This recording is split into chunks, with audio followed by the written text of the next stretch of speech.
Toda a honra e toda a glória a Jesus. Amém, irmãos? Vamos ler a palavra dele. Por favor, Sara, coloca os versículos 7 e 8 do Salmo 3. Nós lemos os dois primeiros pela irmã Samela. Vamos ler os dois últimos, 7 e 8. Tem gente que não entende esse texto aí, porque ele é um salmo que chama Salmo Imprecatório, que aparece Deus sendo violento, quebrando o queixo e os dentes dos inimigos de Davi. Mas eu explico para vocês, com a graça do Senhor. O 7 diz assim: ergue-te a meu favor, Senhor. Salva-me, Deus meu. Quebra o queixo de todos os meus inimigos e arrebenta os dentes dos ímpios. Do Senhor vem a salvação, e sobre aqueles que são teus a tua bênção. Graças a Deus. Senhor, vamos pregar mais uma vez o teu glorioso evangelho nesse Salmo 3, que rememora um dos momentos mais duros, difíceis e humilhantes do rei Davi. Porque quando você tem que lutar contra o próprio filho, isso virou evangelho e tem muito ensinamento precioso para nós. Por isso nos abençoe com a sua palavra mais uma vez, para a tua glória e para a nossa alegria. Amém. Podem sentar, irmãos. Graças a Deus que estão mais uma vez na presença dele. E vamos falar agora sobre a hora do deserto. É uma hora de deserto na vida difícil. Ninguém morre, ninguém vai para o céu sem passar por um deserto. Porque é no deserto que nós nos revelamos quem de fato somos. E o rei Davi, nesse salmo, ele estava em fuga. Quando ele escreveu esse salmo, ele estava lembrando de um dos piores, sim. Ele teve muitos momentos gloriosos, mas teve um momento muito duro na vida de Davi. E quando ele escreveu essa música de número 3 do Saltério, ou do Cântico, do livro dos Cânticos do povo de Israel, na mente dele estava essa cena de uma luta intensa com seu filho Absalão. E o filho dele havia decidido gerar uma situação política caótica, dando um golpe de Estado no pai, derrubando o pai do poder e assumindo no lugar do pai, causando um caos em Israel, que Davi era muito querido. É o único rei que conseguiu unir os dois reinos, o reino do norte e o reino do sul. E Absalão decidiu fazer isso.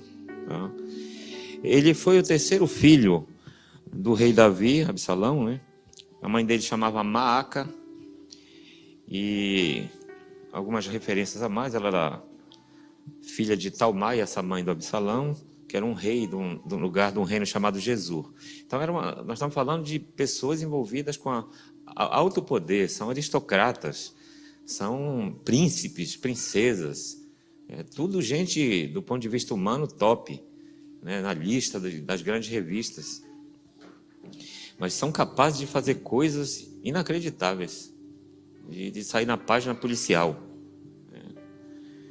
E lendo o Antigo Testamento e a relação do rei Davi com o filho dele, principalmente se vocês lerem no livro de 2 Samuel, dos capítulos 15 a 18, aí vocês vão compreender direitinho esse Salmo 3, essa música número 3, escrita pelo rei Davi. O que estava acontecendo ali, né? E lendo esses capítulos, a gente percebe que as amarguras eram antigas no coração de Absalão. Pensem em amargura acumulada. Pensem. Quando você lê esses capítulos, você percebe que essa amargura vinha desde o tempo da juventude de Absalão, desde o tempo até da adolescência de Absalão, aquilo no coração dele. E vejam vocês, Absalão era o filho de preferência de Davi. Era o queridinho dele. Davi tinha mais de 10 filhos. Esse negócio, irmão, de pais terem e manifestarem preferência por filho ou filha é garantia de dor de cabeça pro resto da vida. Às vezes quem tem um filho está livre desse problema. Mas quem tem a partir do segundo filho ou filha, fique ligado nisso aqui. Esse negócio de ter preferência E manifestar essa preferência na vida da família você quer ver a sua família se encaminhar para o rumo do deserto? Manifeste preferência por filhos. É questão de tempo, você vai ver. Não tem como a família parar em pé. No caso aqui de Davi e Absalão, o Antigo Testamento mostra que o tempo foi passando e o tempo passou. Até que chegou um período, Absalão já estava grande, adulto, musculoso, fazia academia. A Bíblia diz que ele era muito forte e a Bíblia diz que ele era muito bonito.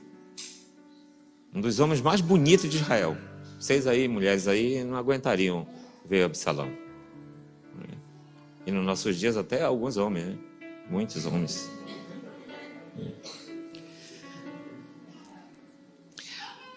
E aí então ele entendeu que agora era a hora de dar o golpe. Era a hora de depor o pai dele do poder. E não se esqueçam que Davi era o homem segundo o coração de Deus e foi o único homem que Deus fez um pacto eterno. Mas Absalão não quer saber de nada disso. A amargura, gente, acumulada, cega você. Você perde toda a razão, você não pondera nada. Absalão esqueceu tudo isso. Ele esqueceu que ele estava comprando uma briga com Deus, que Deus tinha escolhido aquele homem, o pai dele, com todos os defeitos que o pai dele tinha. Então ele decidiu que era a hora. Esse ódio acumulado durante anos era o que respaldava. Tem coisa pior do que tomar uma atitude respaldada por ódio, né? E por que Absalão tinha tanto ódio? Davi tem uma colaboração nisso. A Bíblia não esconde isso, não. Por isso que ou você gosta ou você não gosta da Bíblia. Não tem meio termo. Mas ela é respeitada no mundo inteiro e também questionada, mas principalmente porque ela não esconde os defeitos dos seus heróis. É um livro honesto. Então, Davi falhou muito na falta de amor ativo. Porque existe só o amor declarativo.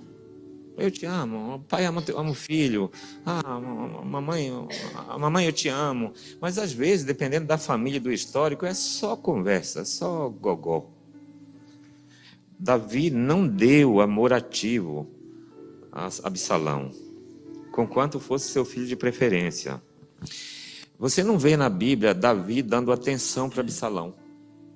Você não vê na Bíblia Davi conversando com Absalão. Você não vê na Bíblia Davi escutando Absalão. Rei não conversa. Rei não escuta. Rei não ouve. Rei decide, rei manda. É isso que rei sabe fazer. Rei tem todo o poder. E claro que a gente também lendo a Bíblia, a gente percebe, e eu não tenho dúvida de que Davi amava seus filhos no coração. E menos dúvida ainda de que ele tinha essa perigosa e controversa preferência por Absalão. Isso deixa muito claro as Escrituras, a preferência dele. Então ele desenvolveu, os irmãos que estão aqui, que são portugueses ou que ouvem na internet, no Brasil a gente tem um termo chamado xodó. Sabe o que é xodó, Patrícia? Então no Brasil, xodó é esse achego demasiado com um, mas não com o outro. Então você gruda num, mas mantém distância no outro. Então muitos pais dizem assim, essa minha filha é o meu xodó. E a outra está lá escutando. Entendeu? Então ele desenvolveu esse xodó com Absalão. Mas foi esse xodó que acabou a relação entre os dois. Muito xodó, muito apego por um filho ou por uma filha. Na hora que esse filho ou essa filha preferencial se torna um rebelde, uma rebelde, o pai não tem força para estancar essa maldade do filho ou da filha. No caso do Absalão, ele tornara-se um filho criminoso, usurpando e quebrando as leis reais, e assassino porque para conseguir o poder ele tinha que matar o pai, que enquanto o rei é vivo, o outro não pode assumir. Vejam o que se tornou Absalão. E aí, se quem está fazendo isso é o meu xodó, eu não tenho força para corrigi-lo. Tem muita emoção envolvida interna ali. Nessas horas, muito xodó pode fazer o pai se tornar distante, silencioso e até conivente, apenas para não ter que confrontar o filho querido. Quantos pais não confrontam o seu xodózinho e deixam o menino fazer o que quer, a menina fazer o que quer? Solto na vida, porque é o meu xodó. Tudo isso aconteceu porque as mágoas foram crescendo ao longo dos anos, e cresceram mesmo, porque as mágoas crescem. Brinque com mágoa. Deixe esse bicho crescer aí dentro de você para você ver em que você vai se tornar. Quando Davi percebeu, já era tarde, o exército do filho já estava nas ruas de Jerusalém.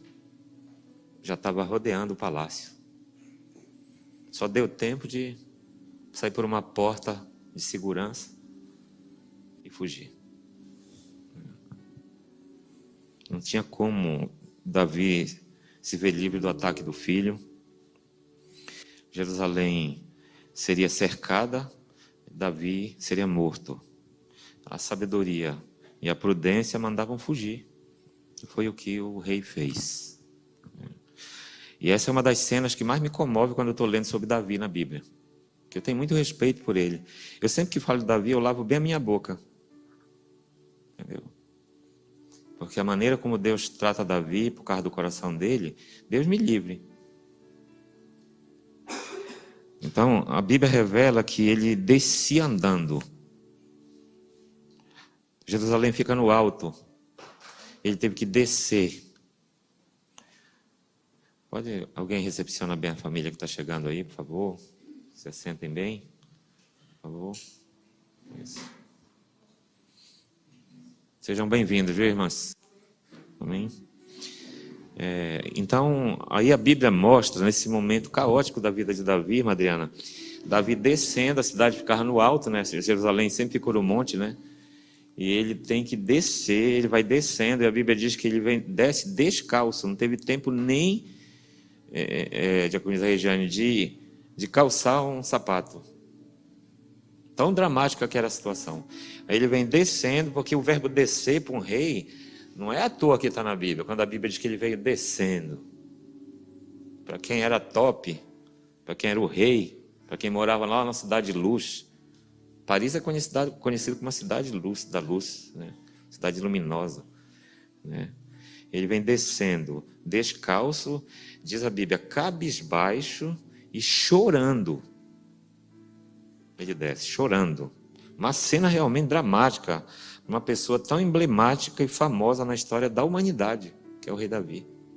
É um dos homens mais famosos do mundo, Davi. Diz a Bíblia que ele passava pelo ribeiro de Cedron, na direção do deserto. Era a hora do deserto. Não tinha como fugir. Não tem como fugir, irmãos. Nenhum servo de Deus, uma serva de Deus, morrerá, se for servo e serva de Deus, sem passar pelo deserto. Era a hora do deserto de Davi. Era a hora do deserto, era a hora da dura provação. Provação provocada em grande medida, como já vimos, por ele mesmo, por seus erros como pai. Nesse caso, ele não está pagando pelo erro como rei. Ele está pagando pelo erro como pai. Davi não errou com Absalão como na função administrativa. Errou na função de pai. E ele vai no rumo do deserto e deserto é cheio de covas. Diz o escritor Samuel que ele vai no rumo das covas, dos buracos e dos vaus, se esconder. E de deserto Davi conhecia muito bem, irmãos. Que a Bíblia mostra que quando ele era mais novinho, ele cuidava de ovelhas. O pai dele, Jessé, mandava ele levava as ovelhas para comer pastos. Quando ele escreve o Salmo 23, ele está falando desse tempo dele. pastos verdes, ele sempre escolhia a melhor grama, e depois ele escolhia sempre a água mais limpa e menos violenta. Por isso que ele fala de águas tranquilas no Salmo 23. Está falando dele. Só que lá ele está dizendo que Deus é o pastor dele, mas está falando da experiência pastoral dele com as ovelhinhas dele, do pai dele, na verdade. E ele conhecia aquilo tudo. Ele que defendia as ovelhas do lobo, do leão, do urso. E quando o primeiro rei de Israel foi levantado, Saul, Davi foi chamado para acalmar, porque o rei passou a desobedecer e um espírito maligno tomou conta de Saul. E era Davi quem estava lá tocando música para que o homem se acalmasse. Depois o rei ficou com ciúme e passou a perseguir Davi, para matar. E Davi saía fugitivo e se escondia nas covas. Então aquele sítio ali, ele conhecia na palma da mão. Ele vai descendo, vai no rumo, vai rememorar tempos passados, quando ele era um pastorzinho humilde, desconhecido, e quando ele era perseguido. Mas agora ele é rei. É uma experiência totalmente diferente. Aí Davi, irmãos, eu acredito que ele nunca imaginou que um dia ele tivesse que buscar refúgio numa gruta desértica para sobreviver ao ódio de um filho. Ele tinha a experiência de um rei perseguindo ele, mas um filho, e o filho xodó, e o filho querido não. Você pode ver que ele não quis matar Saul 2 vezes. Então ele sabia lidar com a adversidade, mas ele não estava preparado para um negócio desse de um filho, porque a gente nunca espera que um filho faça isso com a gente.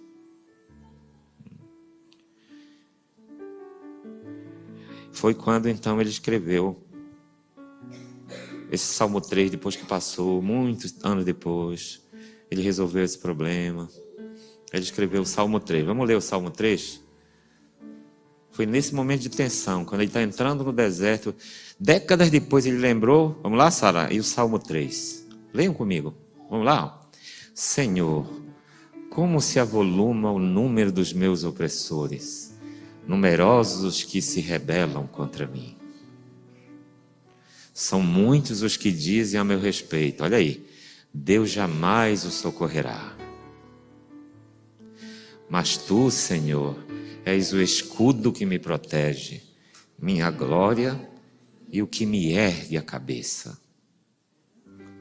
Em alta voz eu clamo ao Senhor, e do seu monte sagrado ele me responde. Eu me deito e logo adormeço. Desperto de novo, pois é o Senhor que me sustém. Não temo os milhares de inimigos que me cercam por todos os lados. Ergue-te a meu favor, Senhor. Salva-me, Deus meu. Quebra o queixo de todos os meus inimigos e arrebenta os dentes dos ímpios. Do Senhor vem a salvação, e sobre aqueles que são teus, a sua bênção. Quando Davi fala com Deus em oração, irmãos, nesse salmo aí, isso é uma oração. Isso é classificado como salmo de oração, porque tem vários tipos de salmo. Esse daí está entre os do tipologia de oração. Quando ele faz, vocês podem prestar atenção que vocês leram, Davi tem fundamento. Davi tem conhecimento do que está acontecendo ao seu redor. Davi não ora sem saber das coisas. Isso é um aprendizado importante para nós. Oração não é ficar jogando palavras sem saber o que está falando, ou nem saber a razão. Ele está orando consciente dos detalhes do que está rolando ao seu redor. Ele sabe todas as razões. Ele tem uma compreensão da alma humana. Ele sabe o que está acontecendo com o filho dele, dentro do filho dele. Ele sabe o que o filho dele fez. Ele sabe como ele conseguiu arregimentar tanta popularidade para o levante. Ele sabe a razão por que Absalão está fazendo isso. E ele sabe também do percentual de culpa e de contribuição que ele tem nessa situação. Ele sabe. Isso é que é oração consciente, oração correta. Ele sabe de tudo isso. Por isso, o significado das palavras dele na oração sobe. Por isso, Absalão não matou Davi. Porque Deus ouviu a oração de Davi. Porque ele orou consciente. Ele orou com pureza. Ele orou com verdade. Davi sabe que estava a falar com a maior de todas as realezas, cuja santidade não há paralelo, que é Deus. E por que é assim? Se Deus é de fato santo e justo, como a Bíblia diz que Ele é, eu tenho que falar com Ele com entendimento. Paulo, na carta aos aos Colossenses, ele diz que a gente tem que orar com entendimento.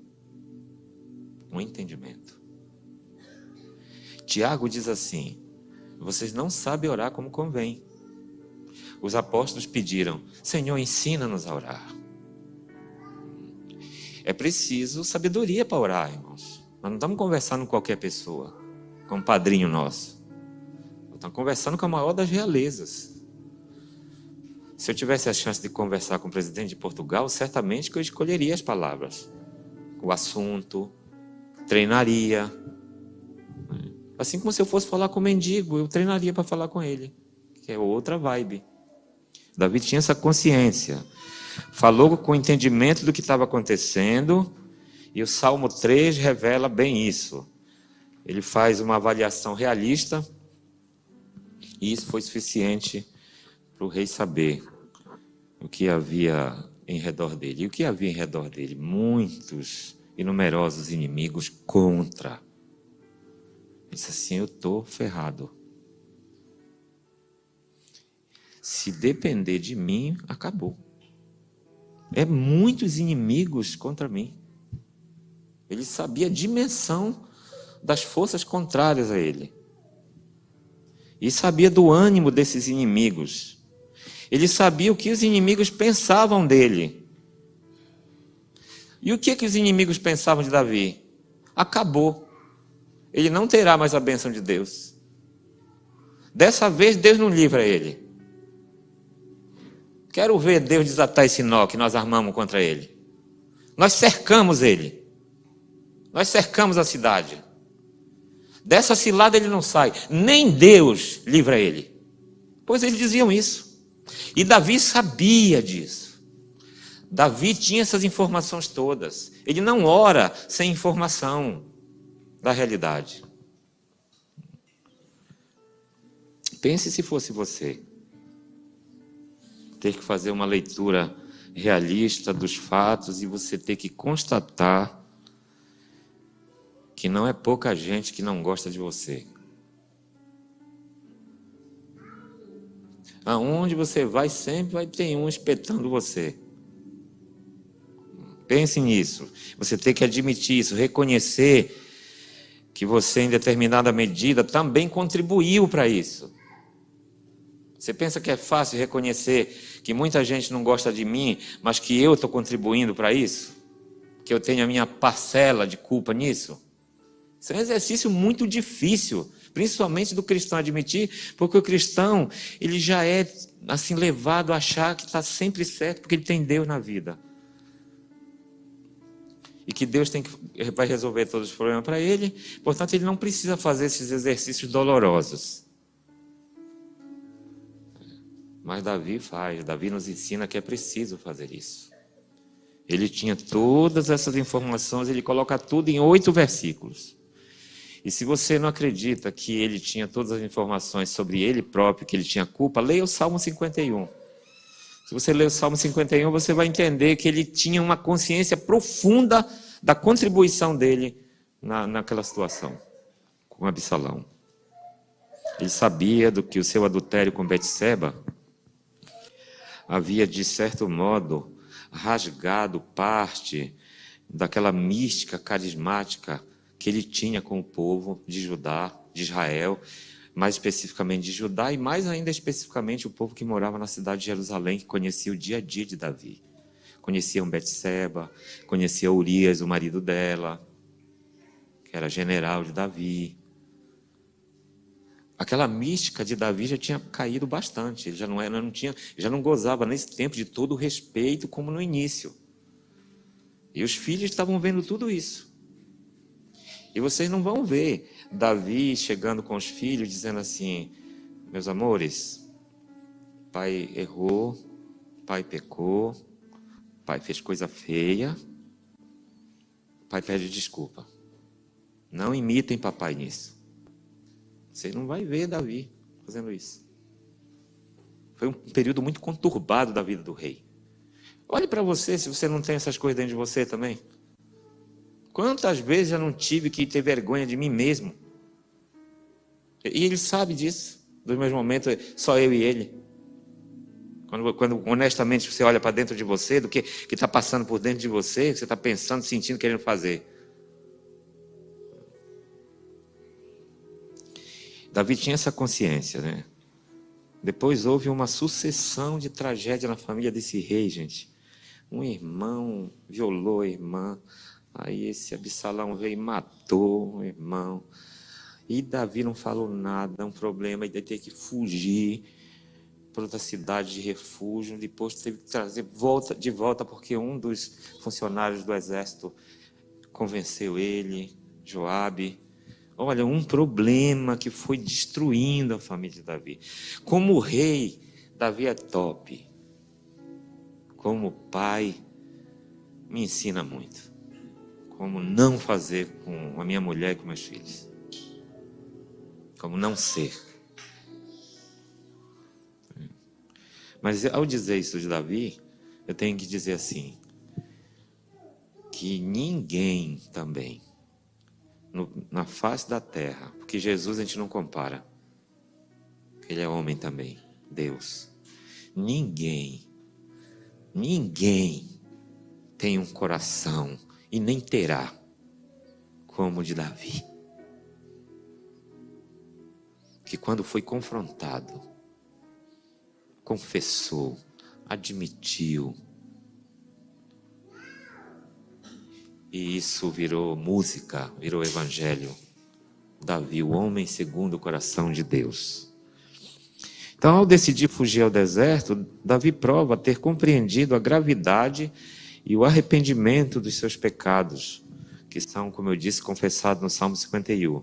Também ele prova, ao fugir, ter compreendido que Absalão virou um tipo de agente catalisador de todos esses azedumes sentimentais, essas patologias emocionais, familiares. Gente, tem famílias, e não é raro, tem famílias que tem menos, mas tem família que tem mais ou menos, tem família que tem muito. Muitas doenças emocionais fruto dessas relações tóxicas, relações mal formuladas desde o nascimento. Por isso que a gente ora e pede desde já. Criar esse menino com base no evangelho. A mãe, o pai, o bebê já vai criando com o modelo de vida do evangelho. Porque senão vai gerando problemas, que vai gerando amargura, e de repente você tem um Absalão dentro da sua casa. E se ele não resolver partindo para cima de você, ele vai resolver na cocaína.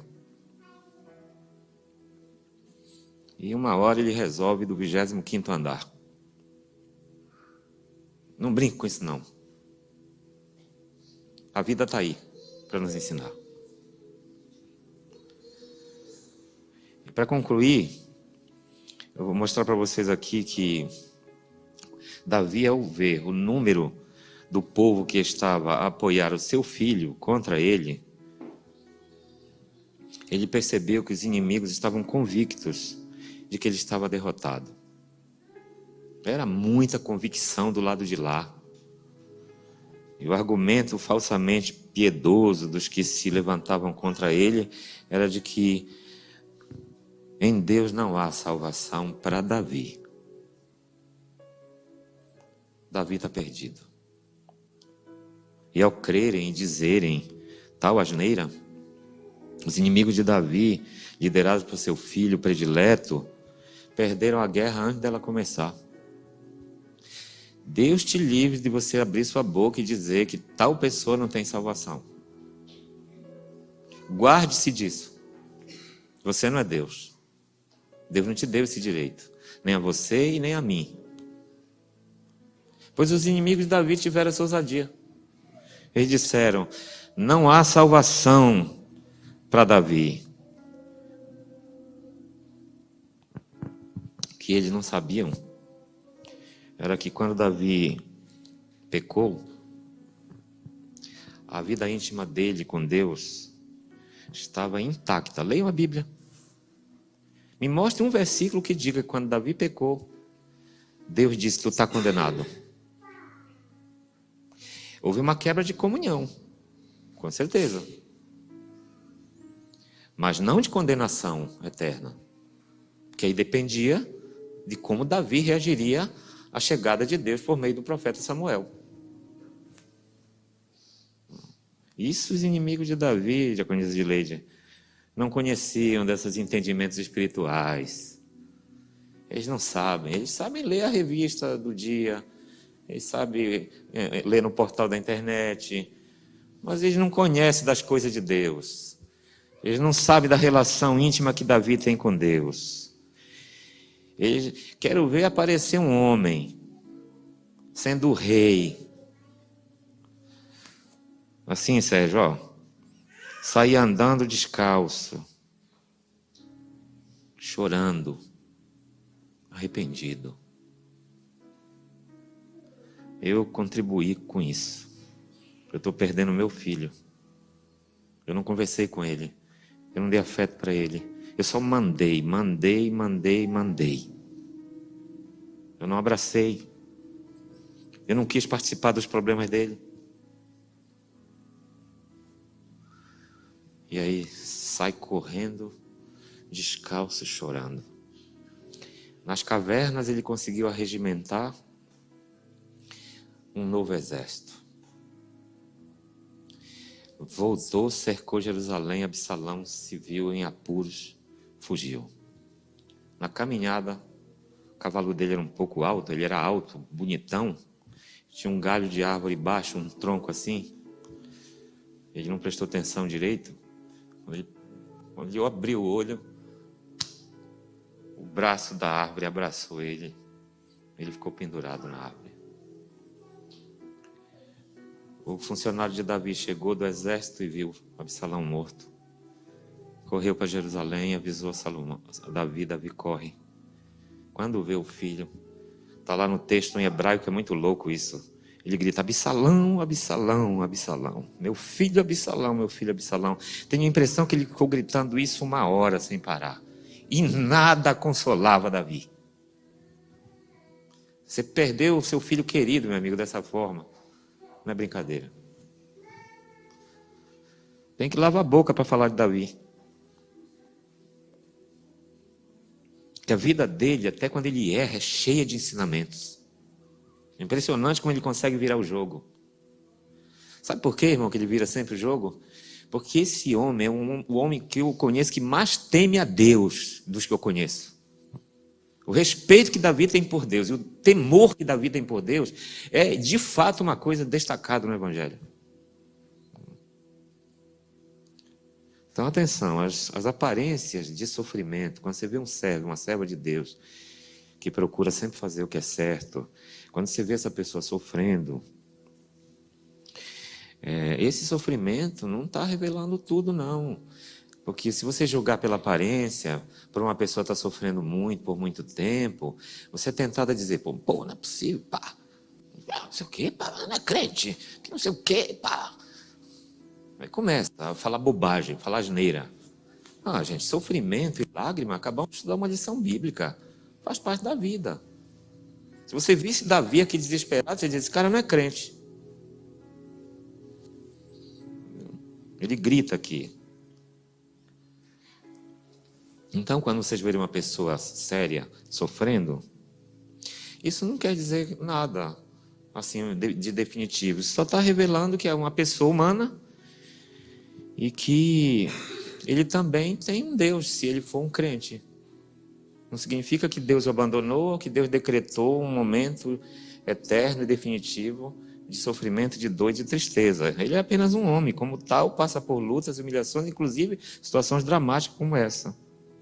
Agora, decretar o fim de Davi, Dizer que Deus não vai mais socorrê-lo? Que Deus não estenderá mais a mão a Davi? Que Deus não ouvirá mais a oração de Davi? Ah, meu amigo, aí você está brincando com Deus, né?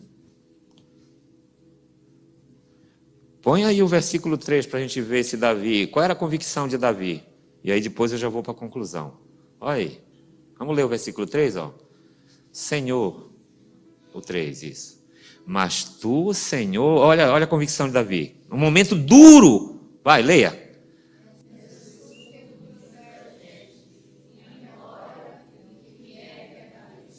Madriana, os inimigos de Davi diziam que Deus não era o escudo dele, Deus não protegia mais ele, que Deus não era mais o brilho da vida dele, e que ao descer de cabeça baixa, Deus não iria mais erguer Davi, ele não se sorriria mais. Mas qual é a convicção de Davi? Davi, Marcos, se deixa abater pelo que falam dele? Se deixa afetar? Estou acabado, ninguém me ama, ninguém gosta de mim. Ah, meu Deus, eu acho que eu não tenho mais muita paciência não para isso aí não. Se você tem o Deus de Davi, esse Deus, meu amigo, nada afeta Davi. O que mexe com Davi é Absalão. Absalão, Absalão, Absalão. Oh, meu Deus, o que eu fiz com meu filho? O que eu vou fazer agora? Olha o meu filho enforcado. Aí é duro. Mas nada disso faz Deus abandonar Davi.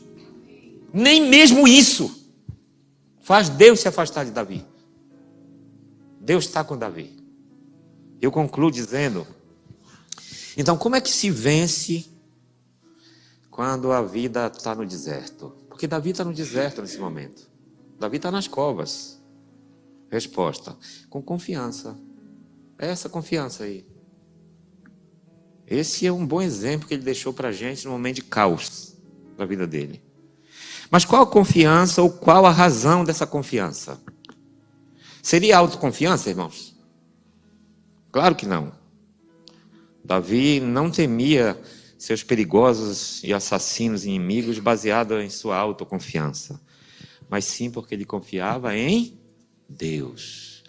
Mas tu, Senhor, és o escudo que me protege, minha glória, e que me ergue a cabeça. É muito forte isso. É uma confiança inabalável em Deus. Não fica desconfiando de Deus. Ele não existe, será? Não. Desconfie da polícia, desconfie de mim, mas não de Deus. Desconfie dos políticos. Desconfie às vezes de você mesmo. Mas não cometa o erro de desconfiar de Deus.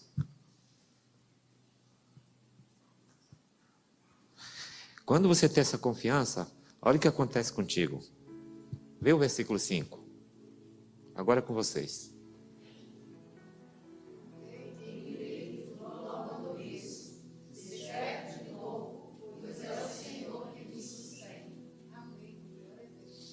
Quando você não confia em Deus, meu amigo, vira o caos.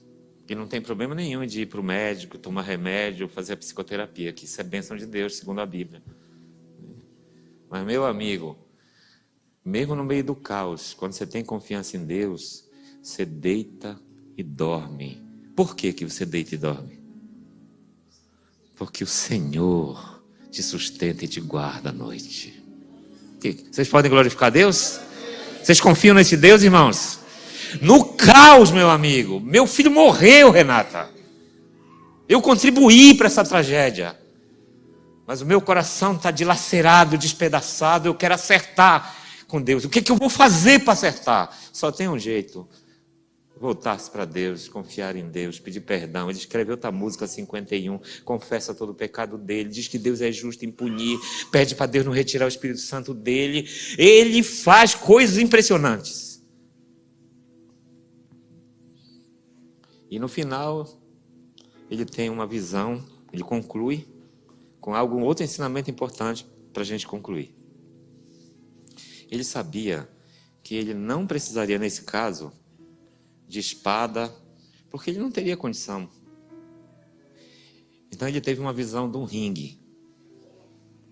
Os inimigos entraram no ringue, eles são fortes. E ele, se ele entrar no ringue, ele vai ser despedaçado. Então a visão do ringue é a visão final do Salmo 3. Vamos ver o versículo 7, Sara? Pronto, tem 2 lutadores aí. É os inimigos de Davi, a gente humanamente poderia pensar que o outro lutador seria Davi. Mas não aparece Davi no final para lutar. Mas os inimigos de Davi estão lá para lutar. Davi convoca um outro lutador para lutar contra os inimigos dele. Se eu for lutar, eles vão me matar, Senhor. Eles estão a fim de acabar comigo. Então, ergue-te a meu favor. Entra no ringue por mim. Entra no tatame. Salva-me. Deus meu. Quebra o queixo de todos os meus inimigos.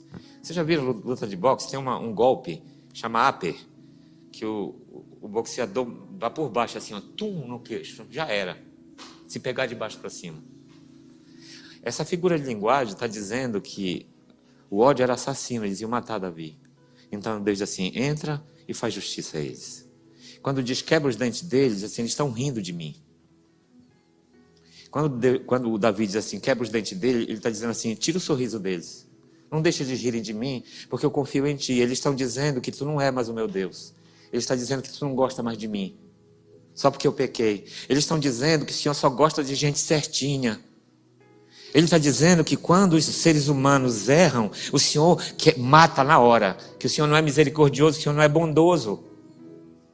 Só porque eu pequei e não fui um bom pai, eles estão dizendo que o Senhor não me ama. Eles estão dizendo que o Senhor faz acepção de pessoas, que o Senhor não é um Deus de fato que ama incondicionalmente. Eles estão rindo, dando gargalhada. Tira o sorriso deles. Eu não posso fazer isso, porque eu pequei. Eu estou numa situação dramática. Eu preciso do teu socorro. E a Bíblia diz que Davi prevaleceu, o filho dele morreu, e o Senhor restituiu o reino e a alegria a Davi. Ele deve ter ficado triste, Madeleine, por resto da vida dele, por causa de Absalão. Eu tenho a impressão que Davi morreu feliz com Deus, mas humanamente triste, porque muita coisa aconteceu que não poderia ter acontecido. Ele morreu com 120 anos e passou por esses desertos, mas venceu todos os desertos. Quando Jesus voltar, adivinha quem vocês vão ver? Vocês têm curiosidade de ver Davi? Vocês chegando, vocês vão ver Davi e vão perguntar assim, é o Senhor que é o Davi? Nós ouvimos falar muito do Senhor lá por baixo. A gente nasceu quase 4.000 anos depois do Senhor. Entendeu? Como é que é aquela história mesmo de Absalão? Como ele já vai estar glorificado, ele não vai mais estar triste. Ele vai dizer, foi de fato aquilo que aconteceu, que Samuel escreveu. Se não for a Deus que esteve ao meu lado, ora diga Israel. Eu teria sido engolido vivo. Mas Deus me salvou. Você acredita no Evangelho? Que Deus está contigo em todos os teus desertos e que Ele estará sempre com você. E quando você errar, apenas você tem que fazer o quê? Se arrepender e confiar sempre em Deus, que vai te erguer e te colocar em pé outra vez, porque Ele é Deus. Amém? Vamos ficar em pé e honrar esse Deus. Chama aí o Ministério de Louvor, porque nós queremos cantar uma canção muito bonita para Ele, porque Ele é digno. E o versículo 8, né, Sara? Não é isso aí, Sara? O versículo 8, para a igreja ler em pé? Vamos ler todos, antes de cantar, vamos ler esse texto, ó. Vamos lá, ó. Do Senhor vem a salvação, e sobre aqueles que são teus, a tua bênção. Glorifique a Deus e adore a Deus. Depois a gente faz a oração final.